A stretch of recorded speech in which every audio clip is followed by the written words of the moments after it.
L'histoire paraîtra anecdotique à certains, peut-être même déplacée au vu des événements actuels, mais nous avons choisi de vous la raconter car elle a beaucoup perturbé la vie calme et tranquille d'une famille luçonnaise. Il y a tout juste 15 jours, l'un des chats du foyer a été blessé mortellement par le tir d'une arme à plomb.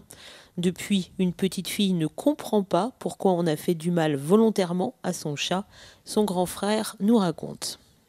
Comme à son habitude, notre chat part en vadrouille et quand il est revenu, il est allé se cacher directement dans l'armoire, dans la chambre de ma sœur.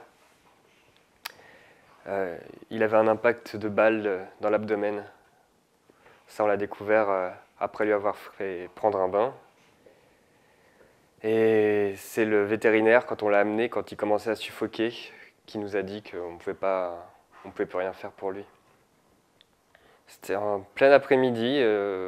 Voilà, d'habitude, il a ses habitudes, il sort, il ne fait pas plus loin qu'un rayon de 250 mètres autour de chez nous. Et ouais, en pleine après-midi, quelqu'un lui a tiré dessus. Et personne n'a rien vu ni entendu. On a été voir aux alentours les petits copains de ma sœur qui jouent dans le quartier et qui nous ont pas prévenus de quoi que ce soit. Alors peut-être que c'était des jeunes aux alentours qui se sont amusés à faire ça. Peut-être que c'était quelqu'un qui supporte pas que les chats aillent dans son jardin. On n'a pas aucune information. La famille doit porter plainte, mais elle n'ose pas par crainte de déranger. Depuis en tout cas, elle a peur pour les autres animaux qui vivent dans le foyer. Ouais, j'ai peur pour mes deux autres chats. Je les fais plus sortir le jour maintenant. La nuit, les lumières de Luçon s'éteignent, alors on peut les faire sortir à ce moment-là.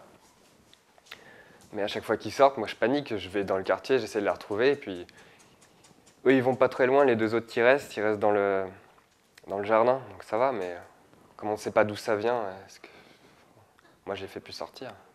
D'autant que peu de temps auparavant, le chat de leur grand-mère, qui habite à 2 pas, a lui aussi disparu et qu'un voisin a retrouvé le sien frappé à mort. La colère se dispute donc à la tristesse. S'il s'était battu avec un autre chat, s'il s'était fait lui-même ça, s'il était malade, j'aurais été triste. Mais ma mère me dit, en rentrant du vétérinaire, oui, il s'est pris un impact de balle. Là, à ce moment-là, je pense que la tristesse, j'avais plus de tristesse, c'était la colère.